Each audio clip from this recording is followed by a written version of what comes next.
let me throw something at you guys. What if the next Star Trek show is basically already built?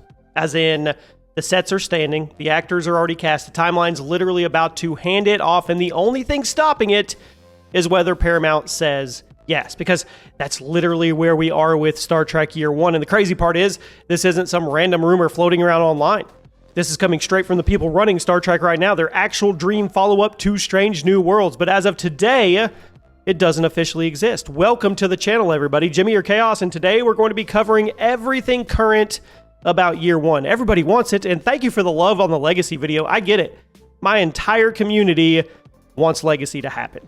I'm right there with you guys. I'll keep you updated if anything new breaks on that. But right now, it's about the other one that most people want. I mean, before we get into anything, let's quick reset. It's just what's happening, okay? There's no official green light. There's no release date, no trailer, nothing locked in. But what we do have is actual direct quotes from the showrunners. We have real trade reporting, and we have a project that has now officially been pitched to Paramount. So we're going to break it all down. Remember, I read every single comment on every single video. So, yeah. This is a follow-up to the last Star Trek Year One we did, and as of right now, I think it's going to happen. I really do. I really, really do. So let's start simple. What even is Year One? At its core, it's basically Season 0 of the original Star Trek crew. So it's a show focused on Captain Kirk's first year commanding the Enterprise. It's not the polished, confident Kirk that we meet in the original series, but the version of him where he's figuring everything out. So the pitch from the Strange New Worlds showrunners was pretty clear. They want to show the missing years. How did Kirk and Spock actually become that duo? How did the crew form? How did the Enterprise become what we recognize? Because when TOS starts, all of that's already established. The show is about how it happened. And that idea, straight from Comic-Con and interviews, it's not speculation. That part is confirmed from the people that are making Trek right now. And of course, we're not talking about the Kelvin timeline and how they became the duo there. We're talking about, you could call it the sacred Trek timeline. Now, the reason that this is coming up right now is pretty simple. Strange New Worlds is ending. Paramount officially confirmed it's wrapping with a 5th and final season. That's big because S&W was always set up as a prequel. It was leading somewhere, and where it's leading, it's obvious to you and me. Kirk taking command of the Enterprise. They've already introduced him. They've already built towards it, and the plan, according to the creators, is to end S&W with Kirk stepping into that chair. So naturally, the question becomes, what happens next?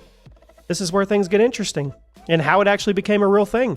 Back in 2025 at Comic-Con, the showrunners, Goldsman and Myers, basically said, this is what we want to do next. They called Year One their 100% dream project. But at the same time, they made it very clear. There's no concrete discussions yet, so at that point it was more like, hey, this is the idea, now we need the studio. So we fast forward to March 2026. That's changed because now it's actually been pitched to the studio. Not rumored, not imagined, actually pitched to Paramount. And according to Myers, it's literally sitting on their desk in their hands right now. That's huge. Now, does that mean it's happening? No, the corporate reality is real, okay? It's not about Trek anymore. It's about business. Paramount went through a huge shift. They merged with Skydance in 2025. So you've got new leadership, new priorities, new budgets, and the showrunners themselves have straight up said that transition could determine whether this show ever sees the light of day. So even if creatively this makes sense and the fans want it, it still has to make sense to the people running the company that are in charge of the money. So how could they pitch this to entice Paramount? Well, the sets. That's it. Low budget. That's the part of this. It sounds dumb at first, but this is massive. The Enterprise sets from Strange New Worlds, they are standing. They have not been torn down yet as of the making of this video. And because if Paramount says yes right now, you can roll straight into production.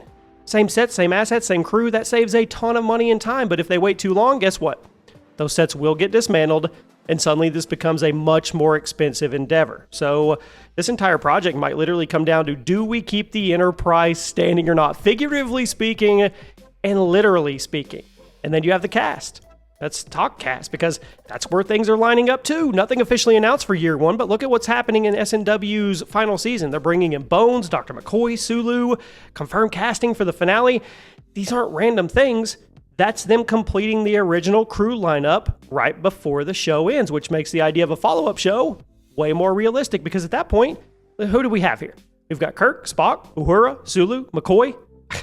That's the Enterprise. You don't have to build it. It's literally right there.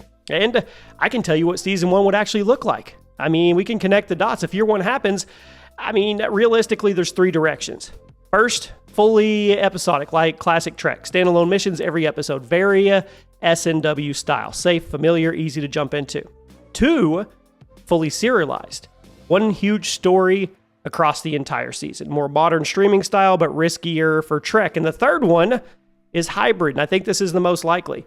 This is the one that makes the most sense to me. You get standalone missions, but you also get a character arc that is running underneath towards a bigger picture. So Kirk growing into command, the crew all bonding together, the Enterprise becoming that ship. To me, that fits the first year concept perfectly. I mean, episodes you could almost guarantee happy. I mean, I'm going to speculate, but they're going to happen. I mean, if they're going to do Kirk's first year, there's certain beats that I think we can all agree have to happen. They're not confirmed, but I'm going to confirm them if this show happens. I mean, you're going to get Kirk's first real command mistake, of course. We're going to get a moment where he goes against Starfleet protocol. Duh. We're going to get that early tension with Spock. We're going to get crew bonding episodes where everything finally clicks.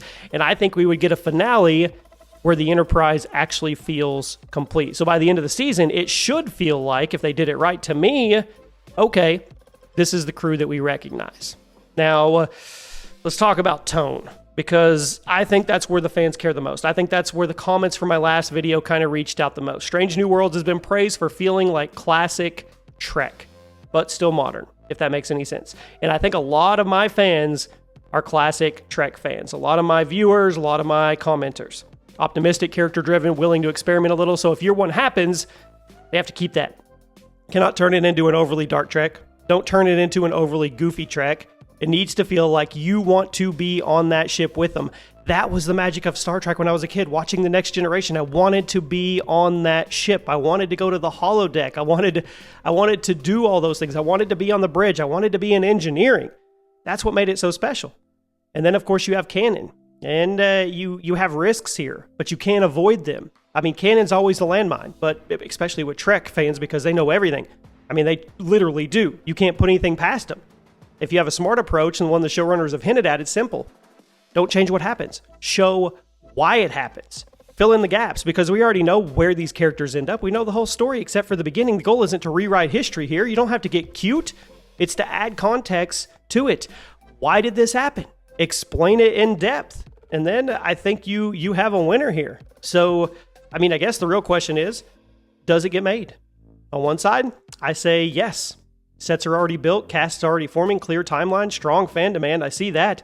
On the other side, you have the corporate changes, you have the budget decisions, you have shareholders, streaming strategy shifts. So it could ruin all of it. But I'm here to tell you right now, I am super optimistic because of the things we talked about today. Because of the sets, if Paramount opens their eyes and sees that it's more of a low budget, less risk type deal if they do this, the showrunners are pitching, they're setting this up to be the continuation. There are a lot of positives when it comes to hoping this happens. And my realistic guess is if they greenlight it soon while everything's in place, you could be looking at late 2027, maybe spring of 2028. If they delay it, of course, it would slip further. So, I mean, year one is interesting to me. It's not a random new idea. It's a natural continuation of what they're already building. It's right there. It makes sense creatively. It makes sense structurally. The only question is, can Paramount open their eyes and pull the trigger? So you guys let me know what you would want. Would you want it fully episodic? You want it fully serialized? Do you want the hybrid approach? And the bigger question is, do you want them to stop at year one? Or do you want to go to year 2? Do you want to go to year 3, the first 5 years? What do you want from this? I want to know. Definitely let me know. It's not a rumor. This thing's been pitched. It's being considered right now. So now's the time to voice your opinions. I'll see you guys soon.